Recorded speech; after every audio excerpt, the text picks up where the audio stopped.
Amigos do Saúde Digital, hoje você vai conhecer uma startup brasileira que atua na área de neurologia. Foi fundada por um médico e por uma pesquisadora que formou nos Estados Unidos. É a Neurogram. Você vai entender como que eles estão desbravando o mercado do diagnóstico da neurologia com inteligência artificial. Já receberam mais de 23 milhões de reais, inclusive capital estrangeiro. Então, uma startup com potencial enorme. Você vai aprender tudo hoje aqui com o Heitor Ettore, que eu já vou passar a palavra. Mas antes, quero te convidar a entrar na nossa comunidade da SD Escola.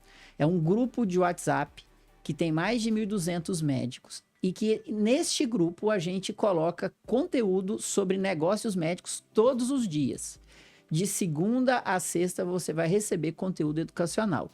Para você acessar, você vai lá no meu @LorenzoTomé no Instagram. Você vai escrever apenas a palavra comunidade. Escreva a palavra comunidade no meu direct, que automaticamente você vai receber o link de acesso ao grupo de WhatsApp, a comunidade SD. Nós vamos validar o CRM, a gente garante que todo mundo que entra lá seja médico por segurança, para manter essa comunidade segura, e você vai se educar com conteúdo relevante de qualidade todos os dias de forma gratuita. Grande Heitor Ettore, sobrenome bonito esse seu, hein? Obrigado.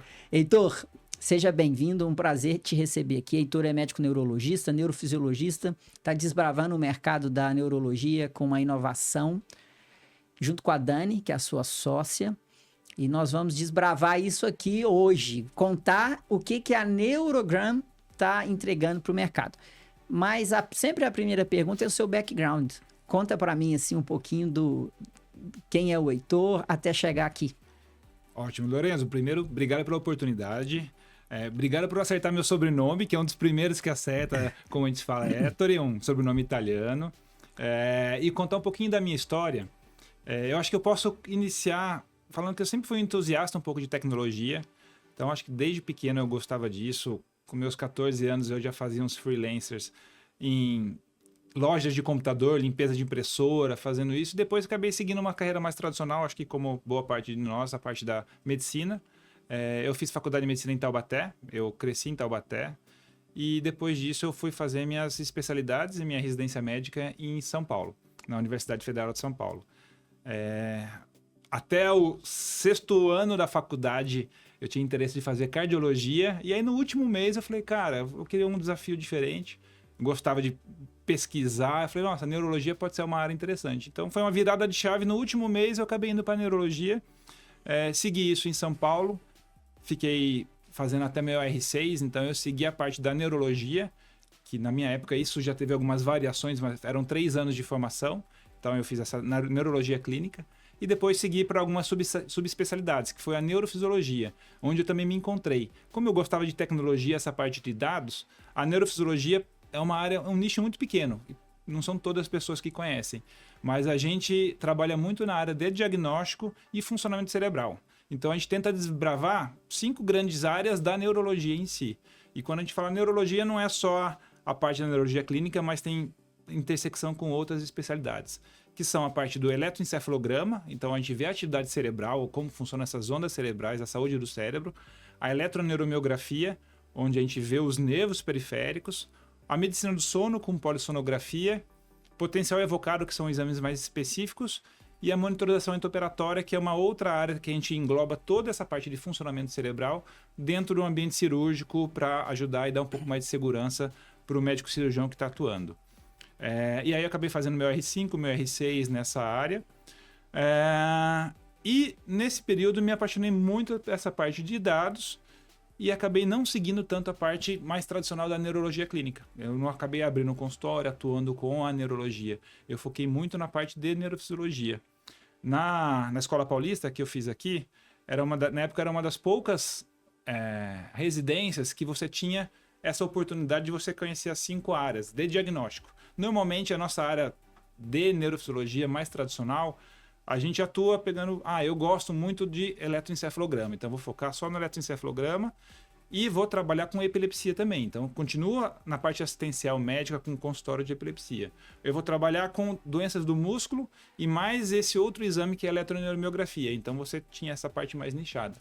Eu tive a oportunidade de conhecer um pouquinho de cada área. E eu observava que a linguagem é a mesma sobre elas. A fisiologia é única. Então, quando você já sabia uma das áreas, como eletroencefalograma, ficava muito mais fácil você entender um pouco mais das outras áreas, como polissono, medicina do sono. Dentro dessa nossa especialidade, a gente vira quase um engenheiro. Você começa a trabalhar muito mais com amperagem, com corrente, com essas partes físicas também, do que propriamente com a parte de doenças. Então, você tem que ter um know-how de doenças e você consiga aplicar essas análises de sinais cerebrais dentro disso e com isso trazer algum insight, algum diagnóstico para os seus pacientes em si. Então, eu acabei atuando mais ou menos nessa área da neurofisiologia clínica, focando muito no diagnóstico. O Ettore, e baseado nesse seu background, nesse seu amor pela neurofisiologia, você foi buscar alguém que poderia desbravar esse mundo, porque você sentiu uma necessidade, trabalhando com neurofisiologia, que os dados eram desconectos. Não estavam conectados, você não tinha uma base única, fragmentado. Eu posso resumir, talvez, se você concordar, que a neurofisiologia está pouco digitalizada. Tem uma baixa penetração da transformação digital, como a radiologia já esteve há 30 anos atrás. E essa baixa transformação digital, ela produzia muitos atritos na execução do neurologista e do neurofisiologista. Diante desses atritos, você enxergou uma oportunidade de criar uma tecnologia que melhora processos e retira atritos. E aí, juntou com a Dani e criou a Neurogram. Rapidamente, conta pra gente como que você conheceu a Dani, porque é bem interessante. Tá, eu já estava nesse mercado privado há alguns anos, trabalhando como neurofisiologista, tentando empreender na área, e exatamente isso. Eu vinha muitos atritos até na hora de escalar meu próprio negócio por causa de barreiras tecnológicas, que a gente via... A minha esposa é radiologista também, então eu via desse outro lado como as coisas estavam muito mais fluidas e eficientes. Falei, não é possível. A gente também é dados da mesma forma, a gente consegue tentar melhorar isso com tecnologia. E aí eu fiquei alguns anos tendo muito dessa dor, falei, como que eu posso fazer isso? E aí, pesquisando, eu percebi que isso era uma dor que não era só local, mas era uma dor global. Em qualquer lugar era difícil você consolidar dados e reduzir esses atritos e ruídos dentro da neurofisiologia. E aí eu achei uma chamada, uma entrevista da Dani. A Dani, ela fez neurociência na Georgia Tech nos Estados Unidos e ela estava voltando para o Brasil, tinha dado uma entrevista lá, focando, ela já tinha iniciado a Neurogram lá nos Estados Unidos com o foco inicial da questão de desenvolver inteligência artificial, porque ela veio muito dessa parte de pesquisa. E aí eu encontrei uma notícia dela, falei, eu vou conversar com essa menina. Eu acho que faz sentido aí, porque tá vendo uma dor também que eu tenho, mas talvez a gente consiga trazer uma bagagem aqui operacional que a gente tem que resolver junto. E tentei contato com ela, não achava lugar nenhum, achei o LinkedIn dela. E eu sou uma pessoa que não estou muito acostumado com redes sociais, eu não tinha rede social nenhuma. Criei um LinkedIn só para adicionar a Dani, então pus um LinkedIn com o meu nome, não tinha nem foto minha na época, e mandei uma mensagem para ela. Ela achou que eu era um stalker, seguindo ela, né? Falei, Daniele, boa tarde, tudo bem? Eu sou Heitor Ettore, sou neurofisiologista aqui do Brasil. Acho muito interessante a sua proposta de IA e eu tenho algumas sugestões e queria bater um papo. Foi interessante que ela confiou no que eu falei, mesmo eu não tendo amigo nenhum na rede social ali, e ela passou o telefone dela. Aí eu marquei aqui em São Paulo uma reunião, quando ela estava para cá, e houve um sinergismo muito grande desde o nosso primeiro encontro. Ela vinha com essa ânsia, essa vontade de tentar resolver e via essas dores de como essa fragmentação e ruídos de informações estavam atrapalhando o desenvolvimento de novos processos na questão da neurofisiologia, principalmente na questão do eletroencefalograma, para desenvolvimento de IA. E eu via essas dores, como isso atrapalhava a operação clínica e aonde que estavam essas principais dificuldades. Então a gente falou, nossa grande proposta na Neurogram é a questão de pesquisa e IA. Legal, mas para a gente chegar lá, como que a gente vai ter uma IA boa? Porque hoje a gente tem, dentro dessa questão de algoritmos, A gente fala trash in, trash out. Se a gente tiver dados de má qualidade para desenvolver uma IA, ela vai ser uma IA de má qualidade que não vai ser útil. Então ele falou, vamos primeiro arrumar nossa casa dentro da neurofisiologia que está bagunçada, está tudo ruído, fragmentado. Então vamos organizar toda a operação para quem tem interesse de empreender, escalar seu negócio, para pessoas que têm interesses sociais, que querem fazer projeto de pesquisas, que não teriam oportunidade nenhuma nem de organizar seus bancos de dados. Então a gente cria esse ecossistema que possibilita como um catalisador, possibilita alavancar as pessoas interessadas, seja do ponto de vista comercial, seja do ponto de vista científico. E aí, a partir disso, a gente tem dados de qualidade. Para trabalhar com a IA. Para trabalhar depois com IA ou com novos insights dentro da neurologia em si. Ô, Ettore, é muito legal essa sua proatividade, e eu sempre falo com os nossos alunos na SD Escola que isso é uma característica muito própria do empreendedor de sucesso. A proatividade, às vezes pode ser chamado essa cara de pau, essa postura proativa para ir até o fim para resolver um problema. Você tinha uma dor, você percebia que tinha atrito demais, precisava melhorar os processos. Você poderia ter abaixado a cabeça e falar, eu vou fazer isso sozinho, bater no peito assim, sou médico, neurologista, neurofisiologista, eu vou aqui. Não, peraí, como é que está o mundo em relação a isso? Pesquisando o mundo, achou uma brasileira, foi lá, fez um LinkedIn na cara de pau, falou e conectou. Isso é a característica do empreendedor e eu gosto muito de falar porque quando você pega essa estrada, ela é uma estrada prazerosa, não é? Ela é uma estrada que o ato de desbravar, ele te alimenta positivamente. Você sentiu isso? Eu acho que você consolidou bem. Eu acho que a gente sempre tem que viver fora da nossa zona de conforto. Se você está confortável, eu estou bem, e você tem que ter propósitos. Cada um tem propósito. Às vezes o médico... meu propósito de vida é estar com a minha família, é ser mais técnico, estar no meu consultório. Eu me identifiquei com o propósito de tentar achar novas soluções. Então, isso que me moveu para frente. Eu trabalhava muito nessa parte assistencial como neurofisiologista e apesar de sucesso profissional em si, eu falei, cara, mas eu queria fazer algo para mudar, trazer algo diferente e sempre fiquei fora dessa minha zona de conforto. E isso eu acho que é importante não só do ponto de vista profissional, mas como projeto de vida para todos. A gente sempre tem algo para aprender, sempre tem algo para ensinar. Então, acho que hoje a informação é livre. Você pode absorver informação, você tem que transmitir informação também.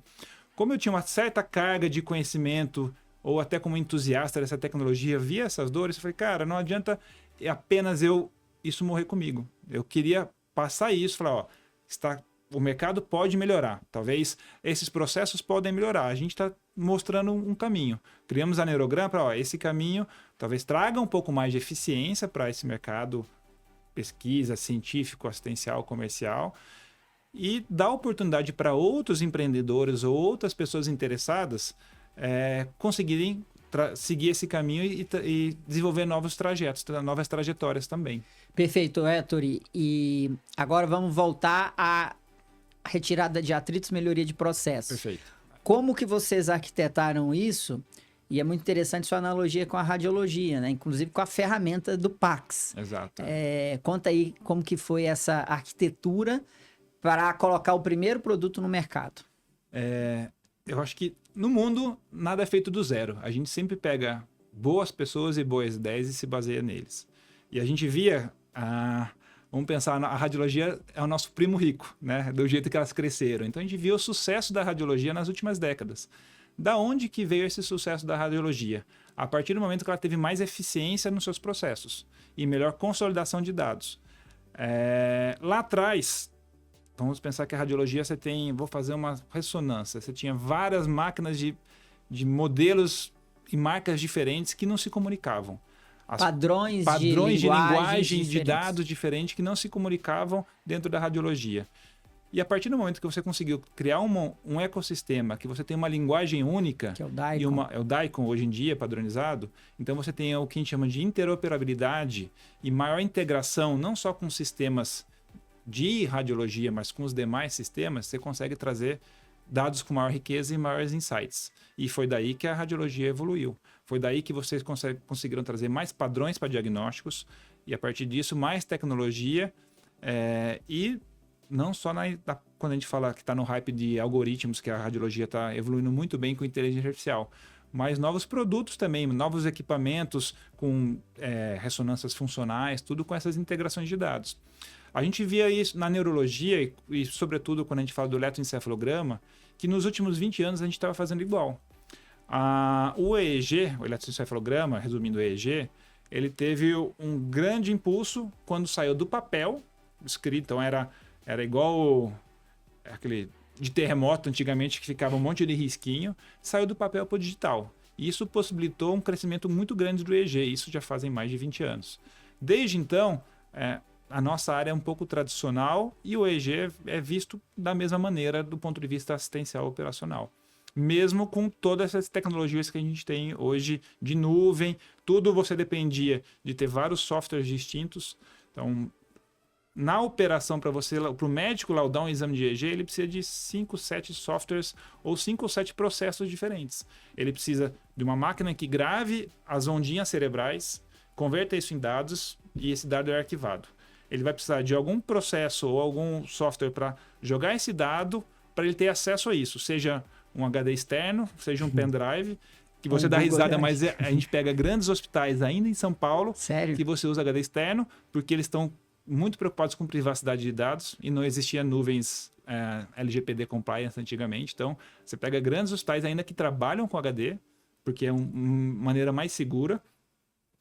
Isso tem que chegar na mão do médico que vai laudar. O médico laudar tem que ter vários programas para analisar essas ondas, um outro programa depois para realizar seu laudo e assinar o seu laudo. Então, é um processo muito fragmentado. O que a gente criou com esse nosso primeiro produto na Neurogram, que a gente fala que é organizar essa casa, é acabar com toda essa comunicação ou esses ruídos e, de forma fluida, a gente ter isso tudo em processo em nuvem bem estruturado. Então, desde o começo, a gente via qual que é a dificuldade de ir para a nuvem? É a segurança de dados. Hoje, sem a Neurogram, você pode pegar os profissionais que atuam, infelizmente, eles precisam de alguma forma de atuar e usam um Google Drive, um Dropbox, qualquer método de nuvem pessoal para você jogar dados de paciente. Nos últimos anos, cada vez mais a LGPD está mais em cima e de forma correta com a exposição de dados. Então, a gente tem que tomar cuidado e cada vez mais o médico vai ser cobrado a exposição de dados, seja com nuvem, seja até no próprio WhatsApp, que a gente acaba expondo dados de alguma forma ou não. Então, eu acho que para os colegas a gente sempre tem que chamar atenção nisso. Cuidado que você joga numa rede, joga no WhatsApp, mesmo que seja em grupos de colegas, por causa dessa exposição e privacidade que estão ocorrendo. E com a nossa plataforma, em um local único, os dados já é captado pelo equipamento, já está numa nuvem que o médico, através do site, entra numa plataforma online mesmo, ele já consegue visualizar, laudar esse exame e esse exame já está disponível para o paciente ou para o próprio hospital em si. Então, primeiro a gente quis organizar essa casa e trazer mais fluidez para esse mercado.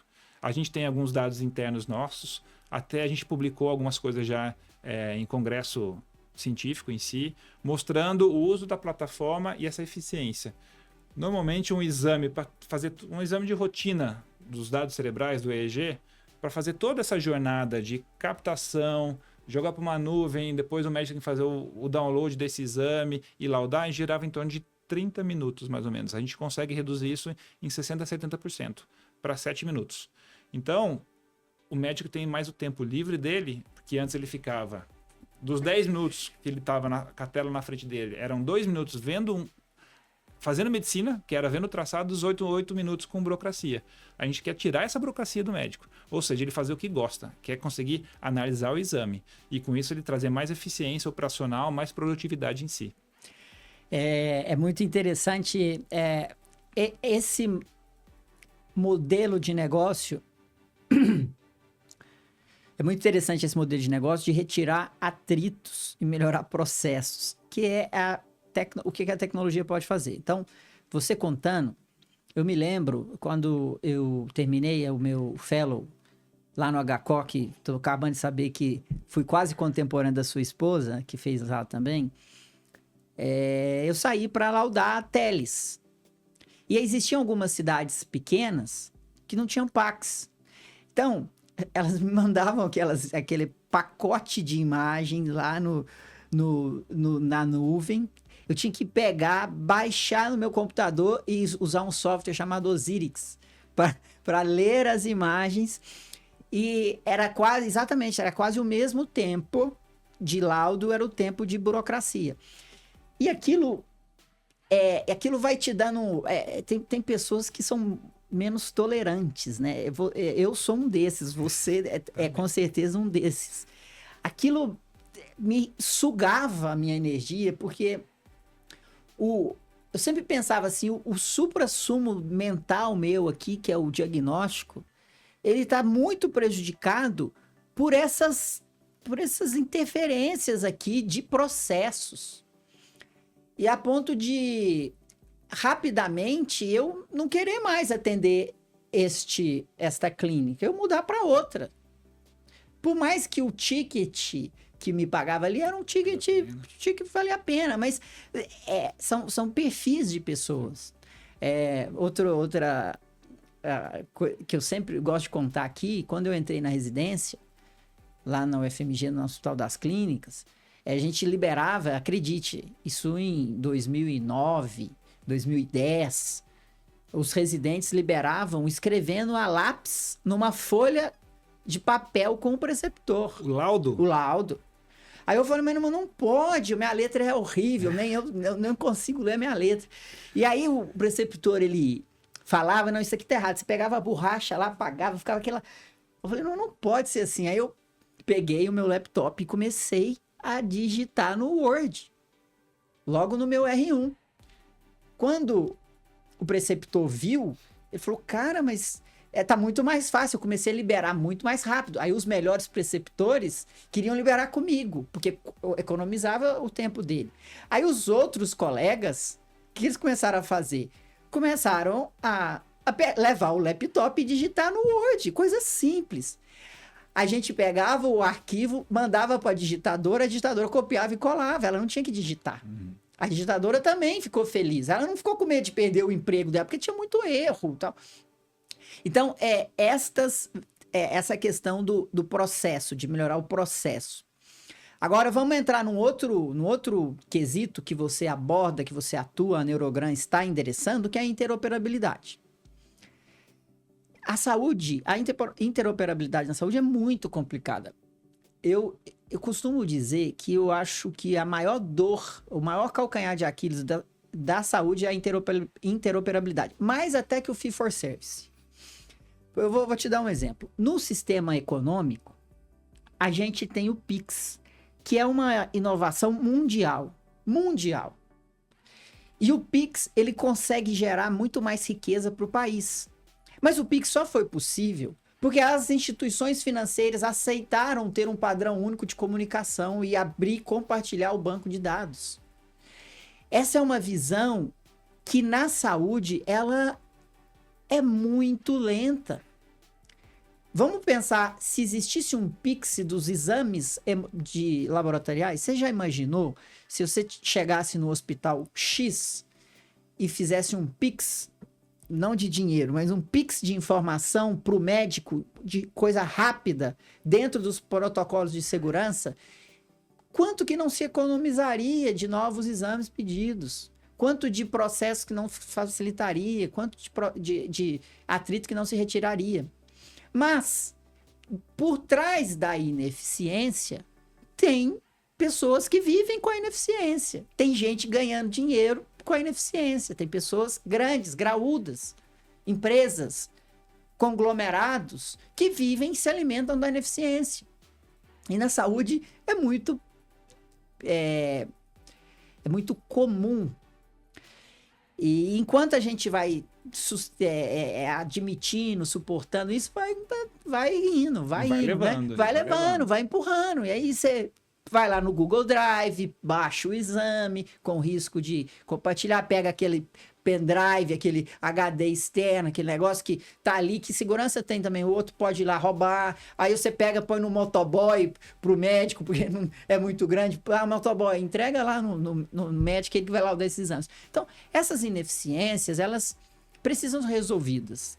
E vocês estão endereçando essa dor, o que é super interessante. Não é à toa que vocês já levantaram 23 milhões de reais. Porque alguém vai resolver. Não vai ficar assim. Essas dores serão resolvidas. O tempo pode passar, mas as dores serão resolvidas. Porque existem pessoas como vocês que estão atrás de resolver essa dor. Vocês não se conformam com esse processo. E a gente quis trazer essa visão e tirar todo mundo dessa zona de conforto mesmo. Falar, o que você faz hoje não precisa apenas ficar assim. Não pensa só tecnicamente, eu estou laudando o meu exame, mas pensa como todos esses processos com melhor eficiência pode melhorar a sua produtividade e trazer mais valor para você, seja um valor financeiro, seja valor para você aproveitar seu tempo, seja para você pesquisar e fazer outras coisas. Então, eu acho que faz muito sentido isso.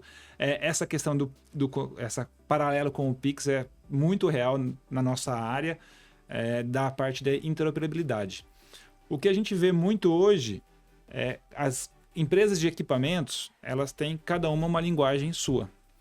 E o que a gente quer não é uma iniciativa única nossa. Já há anos, a comunidade da parte da neurofisiologia global, ela tenta algumas iniciativas para facilitar essa interoperabilidade, trazer uma linguagem única. Em 2022, 2023, até um consenso internacional para tentar trazer o DICOM, que é o da radiologia, como uma linguagem única de dados. Mas até hoje não conseguiram, ainda não foi para frente. A gente, às vezes, critica porque as empresas de equipamentos não têm a sua iniciativa, mas não é tão simples assim.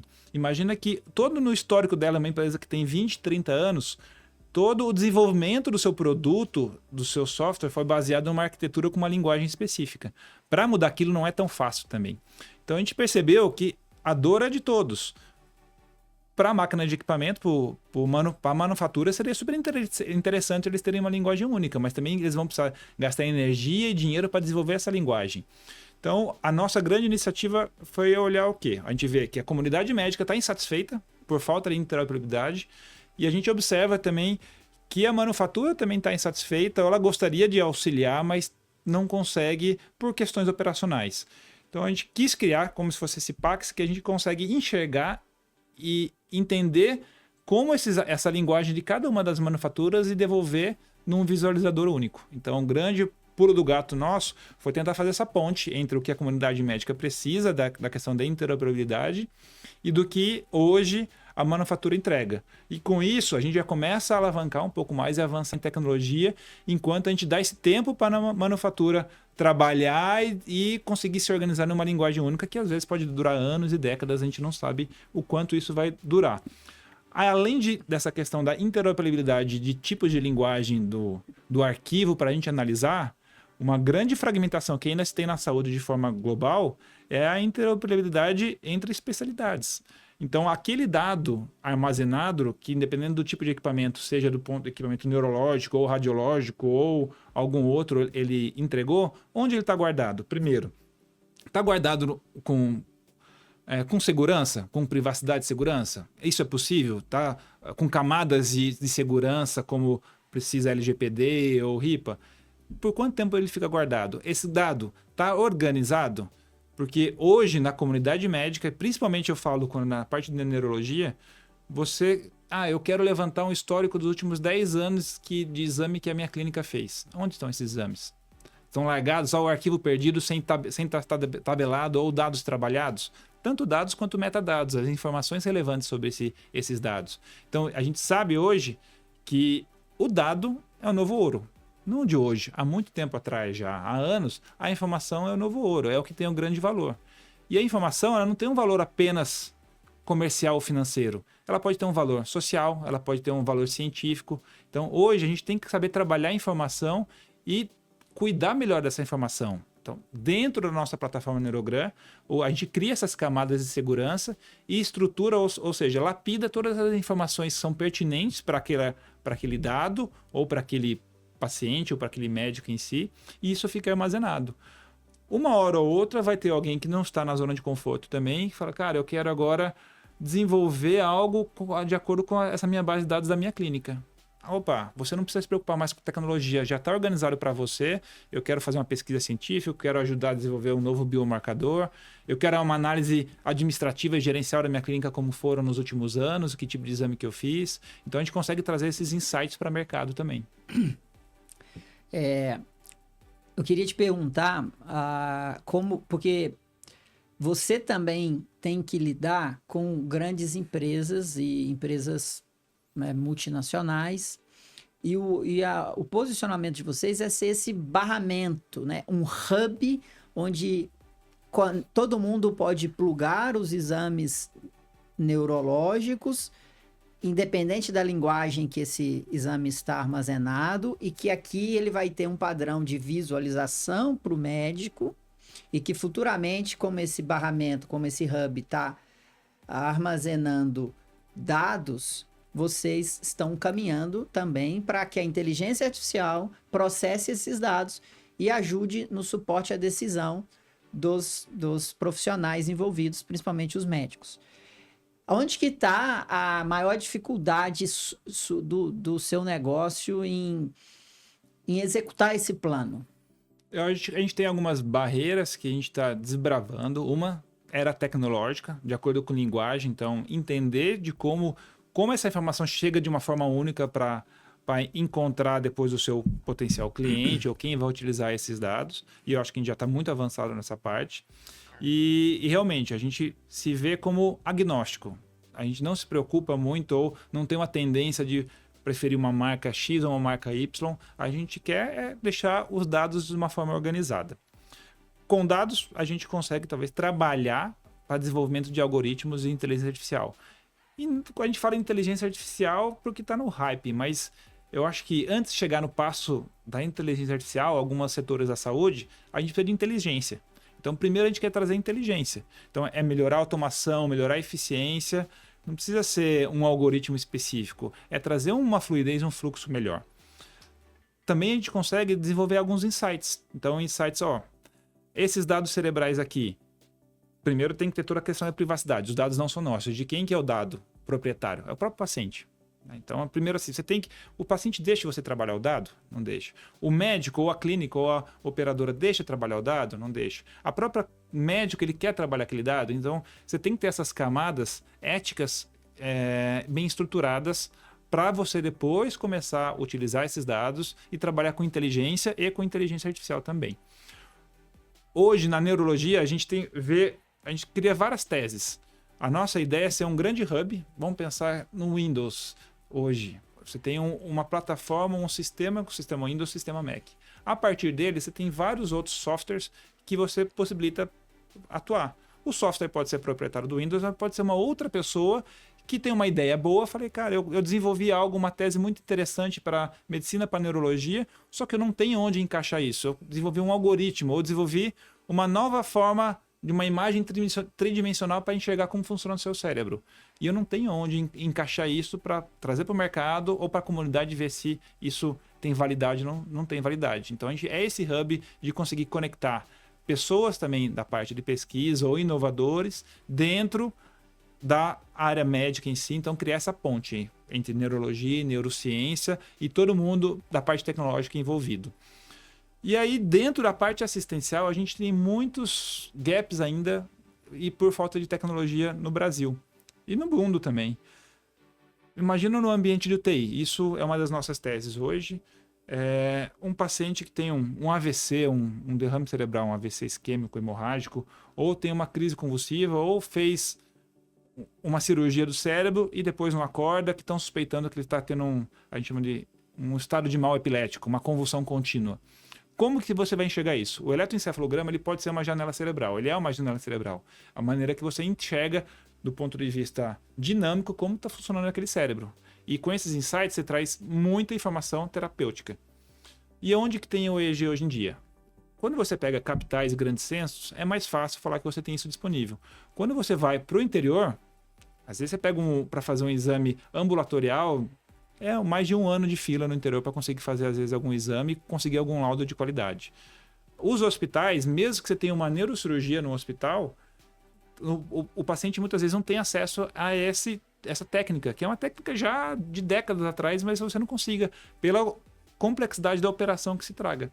E muitas vezes, 99,9% das vezes, quando você tem isso disponível em grandes capitais, você pode ser um paciente muito crítico que precisa de um feedback em tempo real. Então, imagina que é um familiar seu que aconteceu alguma coisa, está entubado num ambiente de UTI, e a gente precisa enxergar o cérebro desse paciente para ver, ó, se é alguma coisa cerebral que está acontecendo. Primeiro tem que saber o que é para tratar. Como que isso é feito na operação hoje? Precisa deslocar profissionais qualificados para registrar esse exame, passar por todos esses processos de gravação, todos esses demais processos, para depois isso estar na mão do neurofisiologista ou do médico para estar laudando esse exame e analisando esse exame. A realidade é que muitas vezes esse gap dura 6, 12 horas. Então, muitas vezes o médico vai conseguir chegar a enxergar, a laudar, a avaliar esse exame que foi feito agora depois de 6, 12 ou 24 horas de realizado. E time is brain, tempo é cérebro. Quanto mais tempo o cérebro ficar machucado ou estando lesionado lá, alguma injúria contínua, a probabilidade aumenta. Então, a gente pega um estado de mal convulsivo. A probabilidade de mortalidade é 3% nos primeiros 30 minutos e depois de 30 minutos muda para 30%. Então, a gente tem que ter ações praticamente em tempo real para resolver e tratar isso e reduzir mortalidade. Então, você melhora o prognóstico de paciente, você reduz custo de internação hospitalar, que o paciente vai ficar menos tempo internado, você aumenta a rotatividade, podendo dar um leito desse de UTI que o paciente já foi tratado para outras pessoas necessitando, e você tem esse gap, essa janela gigante de tempo para conseguir laudar esse exame. A gente tem desenvolvido, chamamos de real time, né? Então, a gente via uma dor de tecnologia no Brasil e mundo que, por causa da falta de interoperabilidade ou falta de processamentos em nuvem, etc., esse dado transitava era 12 horas até chegar na mão do médico. A gente conseguiu criar uma tecnologia que, a partir do momento que está sendo gravado, de segundo em segundo, esse dado cerebral já está na nuvem e já está na mão do médico. Ou seja, a gente consegue agora enxergar o exame ou a janela cerebral em tempo real. Isso é muito interessante, que aí possibilita várias coisas até relacionadas à inteligência artificial. Se está indo para uma nuvem, a gente cria algoritmos nessa nuvem que já está dando insights para o médico em tempo real alarmando. Se é um cérebro muito doente, já dispara no WhatsApp do hospital, dispara na mensagem para alguém, olha esse exame agora. Você tem a possibilidade de olhar agora porque está acontecendo algo ruim, tem que ser tratado nesse momento. Perfeito. Então isso vai reduzir muito essa taxa de internação hospitalar e melhorar o prognóstico de mortalidade também, esses desfechos. Tori, quem são os seus clientes hoje? Quem que é o cliente pagante da Neurogram? A gente tem 2 perfis de clientes, 2 ou 3 perfis de clientes distintos. Começamos, quando a gente colocou o produto na rua, colocamos com clínicas pequenas e clínicas de médio porte, onde tem um neurofisiologista. Porque assim, até para quem gosta da parte de empreendedorismo, a gente fala, tem trocar o pneu com o carro andando, não tem jeito. Às vezes você tem uma ideia que você acha que é maravilhosa e na hora que você põe na rua, não é uma ideia que resolve a dor das pessoas. Então a gente criou algo e falou, será que isso é viável? Será que tem validade ou viabilidade para resolver a dor? Está resolvendo a dor do meu cliente final, que é o neurofisiologista, é melhorar o dia a dia dele?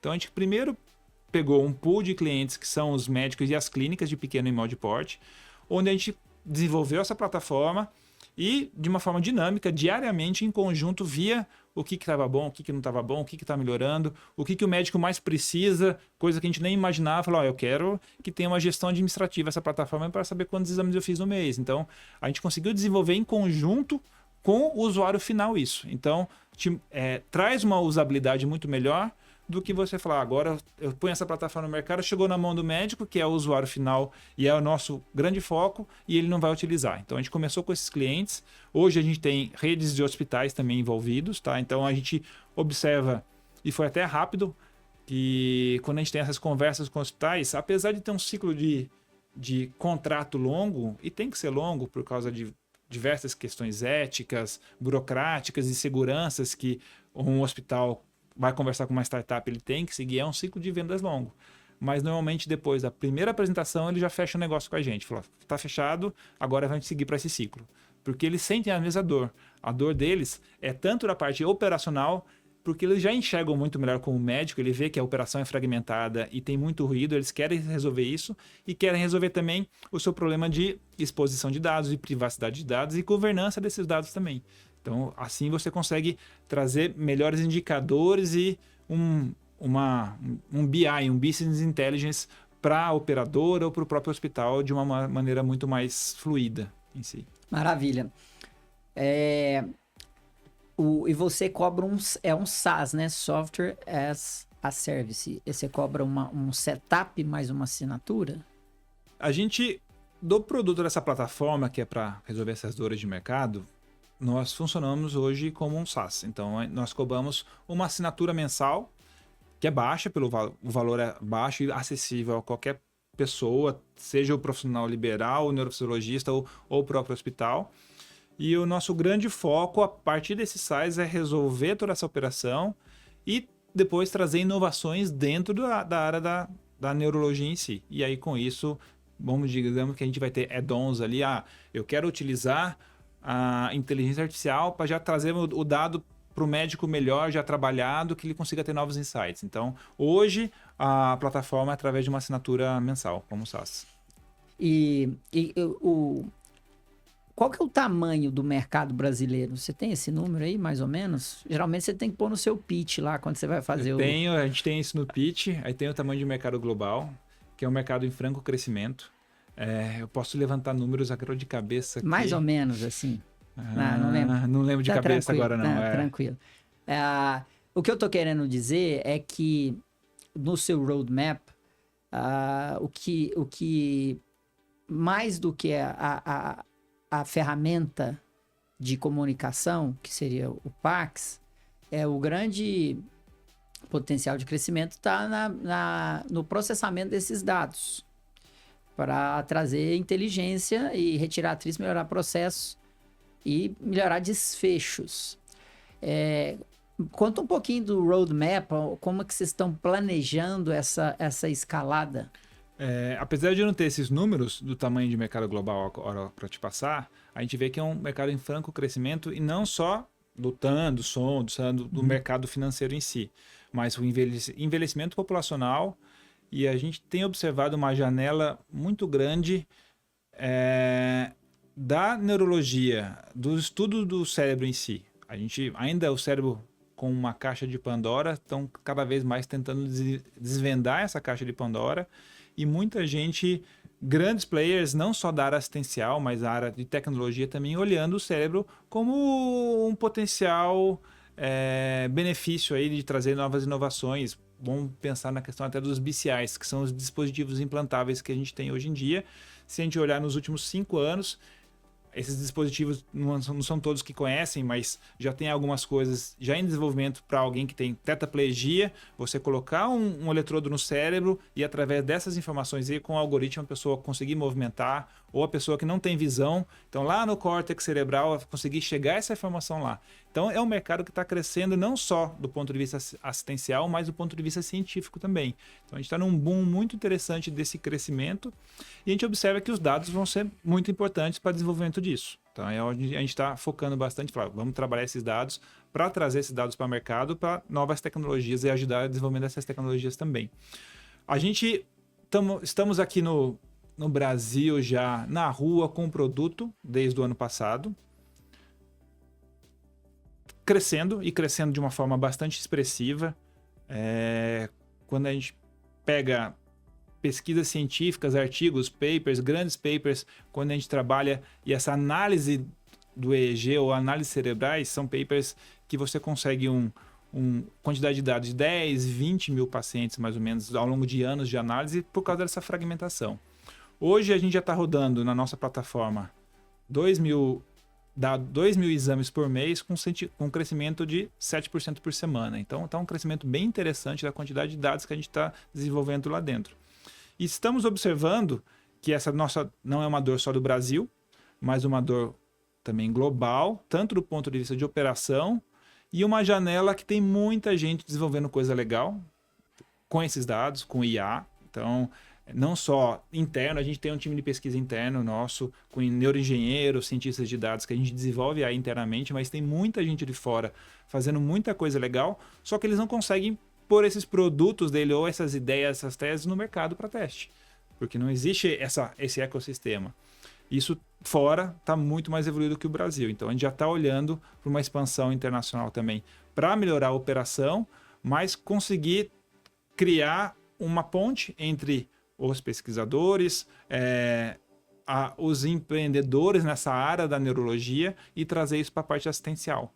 Quem sabe um novo biomarcador, alguém não precisa ser alguém da Neurograma, mas alguém está desenvolvendo algo novo que vai ajudar no diagnóstico de um Alzheimer, digamos, e a gente consiga trazer isso para dentro, para a parte da assistencial. Quando você fala e vai descrevendo, eu fico pensando com a cabeça dos investidores, dos seus investidores, por exemplo, e é um território muito pouco desbravado, né? Vocês tendo esse hub de dados, porque são dados cerebrais através de ondas elétricas. Então, o funcionamento dessas células, o funcionamento do sistema nervoso central, ele vai passar pelo que vocês coletam. Uhum. E aí, não é à toa que o Elon Musk está nesse mercado da Neuralink, né? Neuralink, a gente tem o campo da psiquiatria. O campo da psiquiatria, do como o comportamento dessas ondas manifestam e impactam doenças do comportamento. A gente tem o campo do marketing. Neuromarketing. Como as ondas eletromagnéticas influenciam na decisão de compra do usuário final. Então, é um território muito rico, porque trabalha com uma área pouco explorada desse ponto de vista, e que vai necessariamente passar pela matéria-prima que vocês utilizam, que são as ondas eletromagnéticas do sistema nervoso central. Então, é maravilhoso, fico feliz de poder compartilhar aqui com com a nossa audiência, e desejo muito sucesso para vocês. E parabéns pela empreitada de não se conformar. Você me dizia, você tem as suas clínicas, você é um empreendedor bem sucedido do ponto de vista da entrega da neurofisiologia, mas está trilhando algo maior para desbravar um potencial enorme. Parabéns. Muito obrigado, Lorenzo. E para a gente encerrar, o que você quer deixar assim para o nosso público, somando aí a sua experiência de empreendedor, sua experiência de médico, experiência de uma startup que recebeu investimento estrangeiro. O nosso público aqui são médicos, executivos, empreendedores de saúde. Então, queria que o que você tem para dizer, porque você vive isso no seu dia a dia. Eu acho que a principal mensagem que eu posso passar é: nunca fique na sua zona de conforto. Sempre tente aprender novas informações ou ensinar algo para alguém. E não é fácil. Quando a gente vai empreender, é um murro em ponta de faca. Então, o não a gente já tem. Então, vale arriscar. Eu sei que todos os médicos, a gente tem é uma profissão boa, que dá uma estabilidade, mas se é algo que está te incomodando, não se conforme com aquilo e arrisque para tentar mudar. Então, seja que você está trabalhando em uma clínica que você não gosta mais ou um local, saia e busque outra oportunidade. Graças a Deus, o profissional médico ainda autônomo, mas tem um mercado muito bom no Brasil hoje. E não olhe só tecnicamente. A gente muitas vezes senta num bate-papo numa mesa de bar com os médicos, a gente conversa, troca ideia de caso clínico, tudo, mas tente abrir os seus horizontes. E para você abrir os seus horizontes, nunca se relacione apenas com os mesmos pares que você. Busque outros tipos de pessoa que traga um pouco de ruído ou opiniões distintas. Eu acho que a gente está num mundo muito polarizado, ou é certo ou errado. E isso não existe. Na verdade, quanto mais pessoas heterogêneas você conviver, maior bagagem cultural, maior bagagem de informação você pode ter. Então busque sempre estar ao seu redor, com boas pessoas e pessoas melhores que você, onde você pode aprender e depois tentar passar isso para gerações futuras também. Sensacional. Maravilha, parabéns e sucesso na Neurogram. E depois vai voltar aqui para contar as cenas dos próximos capítulos, beleza? Obrigado pela oportunidade. É isso aí, pessoal. Deixando um recadinho para você. Gostou do conteúdo? Dá estrelinha pra gente no Spotify, no Apple Podcasts. Assina o canal no YouTube. Dá like. Comenta. Manda feedback no @LorenzoTometo. Quando você faz isso, você me ajuda a distribuir melhor o conteúdo, ter mais alcance do podcast e me ajuda a preparar melhor o conteúdo que é feito para você. Lembrando que se você for lá no @LorenzoTomé, mandar um direct com a palavra comunidade, você vai receber um link para entrar no grupo de WhatsApp que tem conteúdo todos os dias, conteúdo relevante sobre negócios médicos, para você pensar como o Ettore pensa, com a cabeça empreendedora, porque você, médico, é um empreendedor do seu consultório. Obrigado e até a semana que vem.